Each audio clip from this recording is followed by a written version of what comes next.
Gogo says to his fallen comrades in chapter 116 of the Shibuya incident arc that we are the true humans. I find this line so fascinating, and I think it's slept on within the Jujutsu Kaisen community. Even Mahito himself mentioned that he believed he was born from human transgressions and considers himself the very manifestation of humans' hatred for one another. So I think there's a deeper conflict within the story itself, rather than it being just a typical humans versus demons type of story. Thanos in Infinity War truly believed he was the hero saving the universe by eliminating half of the universe. He genuinely believed he was doing a good thing. Now, yes, causing the mass extinction of the universe's population is an evil act, but then he was doing it with good intentions, as he believed he was saving the universe. Same type of mentality can be said about the cursed spirits. Are they the true humans that should be the dominant race of the world that they are living in? Is that evil though? Think about it. This whole other race is being born in this world, and they don't really have a place to stay in this world and are being hunted down by the Jujutsu sorcerers.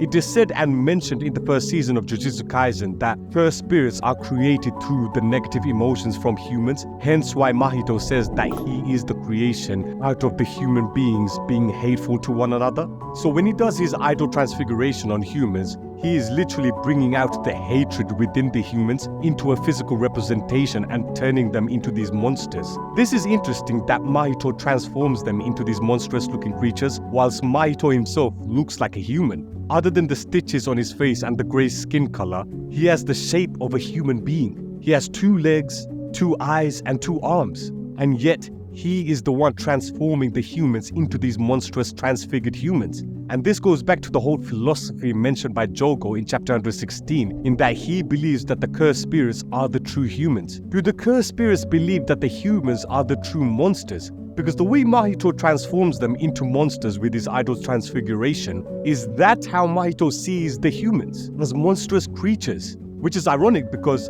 the humans and the Jujutsu sorcerers are the ones believing that the cursed spirits are the ones who are the demonic monsters. The thing is, the cursed spirits have been presented to us in a way that yes, they have the look of evil monsters, but then they show us very human characteristics, like Jogo being sad that Hanami died in the hands of Gojo, or Dagon fighting against the Jujutsu sorcerers, wanting to avenge his fallen comrades, and even crying at the fact that they have all died. The villains have shown real camaraderie. Even back in season 1, episode 7, when Gojo was beating the shit out of Jogo, it was Hanami that came in and saved Jogo. Which I have to admit is very brave from Hanami's part, because he could have easily been killed by Gojo, and in Shibuya, Gojo does end up killing Hanami. But the fact that he risked himself to save Jogo again shows the very human camaraderie and friendship that they have between each other. The 4 disaster curses are special grade curses and can speak perfectly, as well as being super strong. We have seen weaker cursed spirits that can't speak and are not as powerful. In my opinion, it looks like the cursed spirits who are not special grade level,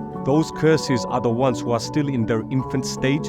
This is your tribal chief making up his own headcanon, but this is what I have observed in the story, in that the weaker curses look like they're at their earlier stage of their life as a cursed spirit, an infant stage, shall I say, whereas the cursed spirits that are on special grade level, not only can they talk perfectly, they are at their peak in strength. So I'm going to call it that this is their adult stage of the cursed spirit's life. Very much like us humans, we go from babies to teenagers to then fully fledged adults. That's how I see the development of the cursed spirits. Even Rika, who is dubbed the Queen of Curses and is also a special grade curse, she can also speak despite looking the most monstrous out of all the cursed spirits. Even Gojo back in Jujutsu Kaisen 0 mentioned that she is a scary one. We also see throughout the story how the cursed spirits are just chilling, playing board games like Game of Life back in season 1, or just eating at a restaurant. Again, something that's very human to do, so is there really much difference between the 2 sets of races?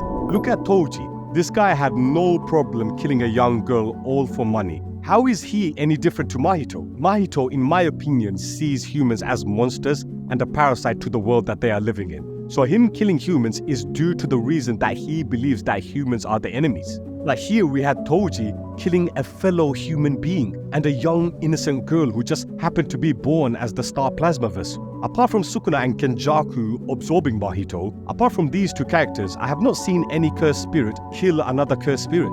Kenjaku and Sukuna are the big two villains of the story, so to make them even more threatening than they already are, having them killing off fellow cursed spirits isn't really that much of a big deal in my opinion. Sukuna himself was a Jujutsu sorcerer who turned into a cursed spirit. So does that really count if before he was a human being and not completely born as a cursed spirit? Same with Kenjaku. He was also a Jujutsu sorcerer along with Sukuna, so these guys were not born as cursed spirits. So would they really have that mentality of making sure that the cursed spirits are the superior race? If anything, it seems like both of them are using the cursed spirits and the power of being a cursed spirit for their own gain. Whereas the pure cursed spirits born as cursed spirits, such as the 4 disaster curses, are the ones truly looking out for their fellow cursed spirits, as we see in Shibuya how devastated they feel after hearing the news that Hanami and Jogo have died in battle. For me, Sukuna and Kenjaku, before Kenjaku died, are clear-cut villains. There is no grey area there. But imagine if the story didn't have these two characters.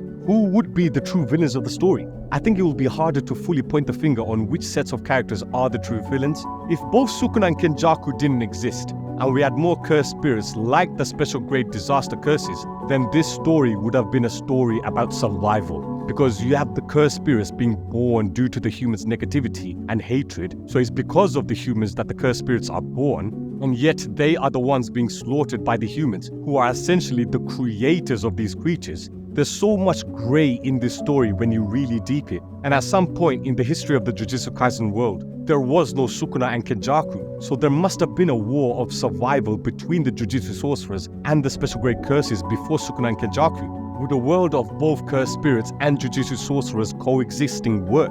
That is a big question, and I think it's too big of a topic. But essentially, a world like that would need someone like a Sukuna being the overlord of that world and keeping the peace going. Not Sukuna exactly, but someone that is as strong as Sukuna. Basically, Gojo could have done that job, but obviously he can't now.